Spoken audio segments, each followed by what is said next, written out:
Hello दोस्तों, welcome back to my YouTube channel. मैं सिमसुला आज की क्लास में धमाका करने वाला हूं।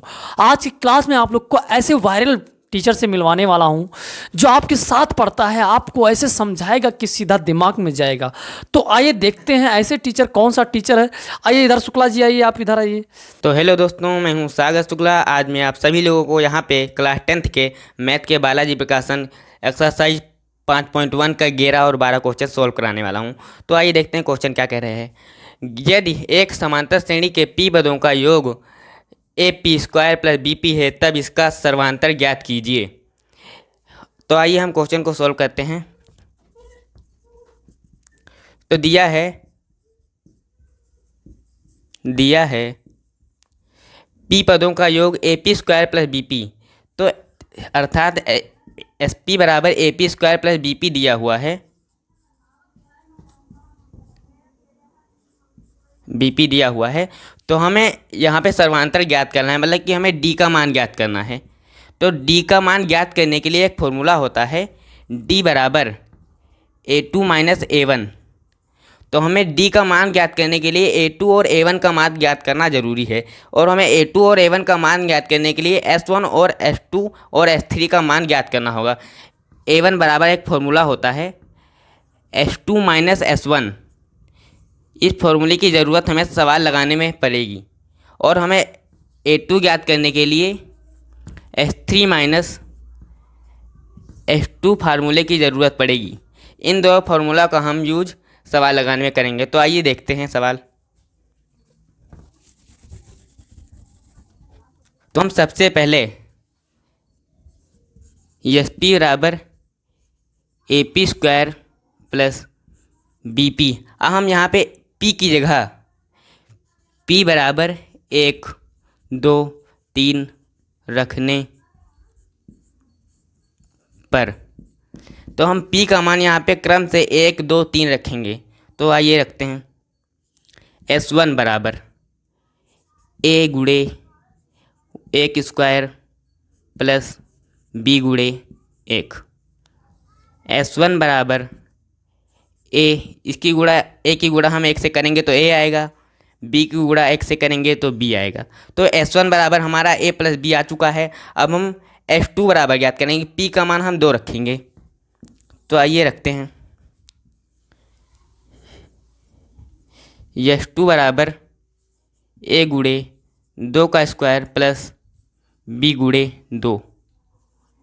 एस टू बराबर 4a प्लस 2b। ए की गुणा 4 से करेंगे तो 4a आ जाएगा, बी की गुणा 2 से करेंगे तो 2b आ जाएगा। एस वन और एस टू आ चुका है। अब एस थ्री ज्ञात करते हैं। तो एस थ्री बराबर ए गुड़े 3 का स्क्वायर प्लस बी गुड़े 3। तो हम ए की गुणा 9 से करेंगे तो 9a आएगा, और बी की गुणा 3 से करेंगे तो 3b आएगा। तो हमें एस थ्री का मान ही पता चल चुका है। तब हम ए वन का मान ज्ञात करते हैं। ए वन बराबर ए टू माइनस यस वन का एक फार्मूला था। तो हम ए वन का मान ज्ञात करने के लिए यस वन और यस टू का मान रखेंगे। तो यस वन का मान ये दिया हुआ है और यस टू का मान यहाँ पे हमें ये दिया हुआ है। तो मान रख देंगे 4a plus 2b minus S one का मान a प्लस बी। तो a प्लस बी मान रखेंगे। तो अब ए वन का मान ज्ञात करेंगे 4a plus 2b minus a minus B. A one बराबर 4a में से एक निकाल देंगे तो 3a बचेगा, 2b में से एक भी निकाल देंगे तो 1b बचेगी। तो ये हमारे ए वन का मान आ चुका है। अब इसी प्रकार ए टू का भी मान ज्ञात करेंगे। ए टू बराबर फॉर्मूला था S three minus S two. A two बराबर हम एस थ्री का मान रखेंगे। एस थ्री का मान हमें 9a प्लस 3b दिया हुआ है, तो मान रख देंगे 9a plus 3b minus S to का मान क्या है 4a प्लस 2b। तो यहाँ पे 4a प्लस 2b रख देंगे, 4a प्लस 2b। अब 9a प्लस 3b माइनस इधर निशान ब्रैकेट खोलने पे प्लस का निशान माइनस हो जाएगा और माइनस का निशान प्लस हो जाएगा। तो 4a प्लस का था वो माइनस का हो जाएगा और 2b प्लस का था वो भी माइनस का हो जाएगा। और a2 बराबर 9 में से 4 घटाएंगे तो 5a आ जाएंगे और 3 में से 2 घटाएंगे तो 1a आ जाएंगे। तो हमारा a2 का मान भी आ चुका है। अब हम a2 में से a1 घटाएंगे, हम अपना d का मान प्राप्त कर लेंगे। तो d बराबर a2 माइनस a1। तो d बराबर a2 क्या है 5a प्लस a, 5a प्लस b यहाँ पे होगा, माइनस a1 क्या है 3a plus b, 3a plus b,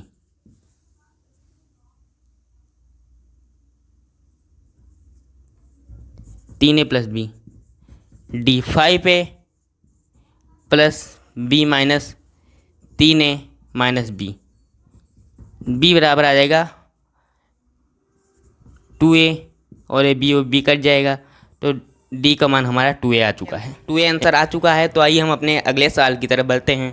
तो अगला सवाल 12 नंबर। तो इसमें जो दिया है सबसे पहले हम वो लिखेंगे। दिया है चौथा पद 14 है, तो इसका चौथा पद जो है वो 14 है और जो 12वां पद है वो 70 है। 12वां पद 70 है। तो इसका पहला पद ज्ञात करना है, मतलब कि हमें ए का मान ज्ञात करना है, ए बराबर ज्ञात करना है।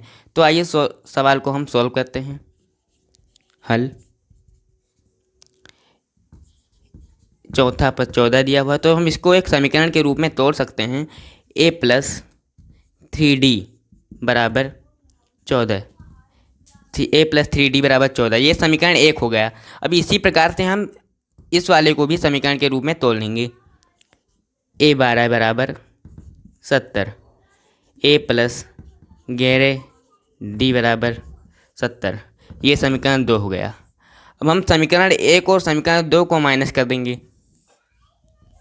समीकरण 1 माइनस समीकरण 2, तो समीकरण 1 है a प्लस 3d बराबर 14, a प्लस 3d बराबर 14, और समीकरण 2 है a प्लस 11d बराबर 70, a प्लस 11d बराबर 70। अभी हम इसको माइनस करेंगे, तो माइनस करने पर यहाँ पे निशान चेंज हो जाएंगे। तो ये प्लस का है माइनस का हो जाएगा, ये भी प्लस का है माइनस का होगा, ये भी प्लस का है माइनस का हो जाएगा, ये एक कट जाएगा।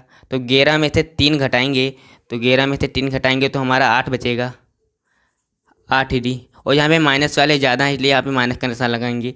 और 70 में से 14 घटाएंगे, 70 माइनस 14, तो यहाँ पे बचेगा, यहाँ पे 56 बचेगा हमारा, 56 बचेगा। यहाँ पे 56 लिख लेते हैं, 56 भी माइनस का रहेगा, तो ये माइनस से माइनस माइनस हो जाएगा।